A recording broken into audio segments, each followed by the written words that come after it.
Hello बच्चों, चलिए इस सवाल को सॉल्व करते हैं। तो सवाल है हमारे के Barr bodies observed in options दिए हुए। A basophils of male, B neutrophils of female, C basophils of females, D eosinophils या ई न्यूट्रोफिल्स ऑफ मेल। तो इस सवाल को समझने के लिए सबसे पहले हम लोग ये समझते हैं कि बार बॉडी जो है पाया किस में जाता है। ठीक है, तो बार बॉडी जो है वो आपका फीमेल्स में जनरली पाया जाता है। ठीक है ना।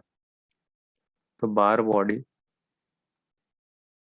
Is found in female. होता क्या है कि फीमेल में दो एक्स क्रोमोसोम होते हैं। ठीक है ना। फीमेल में दो एक्स क्रोमोसोम होता है।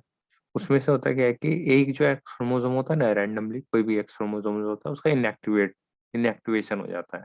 Inactivation of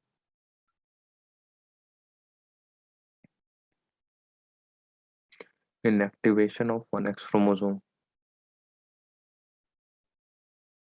of one x chromosome. ये इनएक्टिवेटेड एक्स क्रोमोसोम जो होता है ना, आगे जाके क्या बोलता है, बार बॉडी का फॉर्मेशन करता है। ठीक है ना।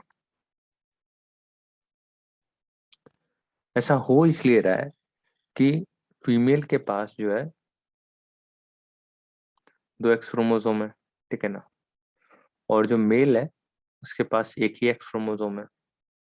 तो यहाँ पे होगा क्या कि अगर इनएक्टिवेशन नहीं हुआ तो यहाँ पे क्या होगा कि फीमेल जो है two times of x product बनाएगी,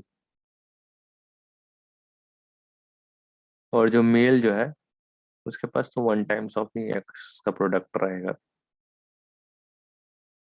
तो इसी चीज को मेंटेन करने के लिए क्या होता है कि एक जो एक्स होता है ना फीमेल का, उसको इनएक्टिवेट कर दिया जाता है, और वही इनएक्टिवेटेड क्रोमोसोम आगे जाके कंडेंस होता है और फिर उसको बार बॉडी का फॉर्मेशन करता है। ठीक है।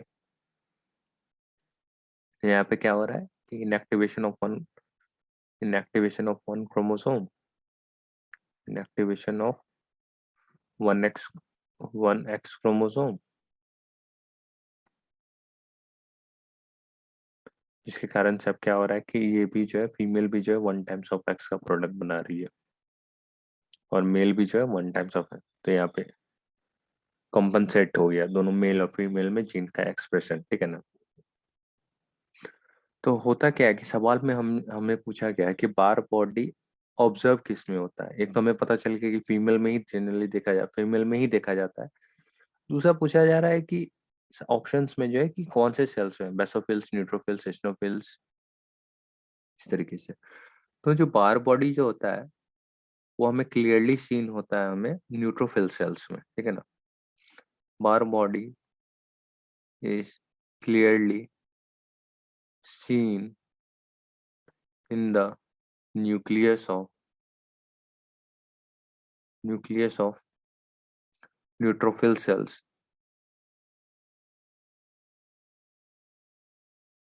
Neutrophil cells in the blood, usually at the rim।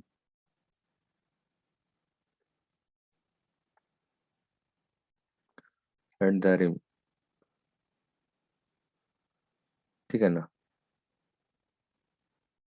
In the nucleus of neutrophil cells in the blood, usually at the rim of the nucleus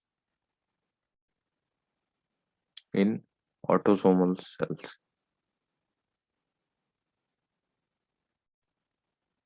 autosomal sales.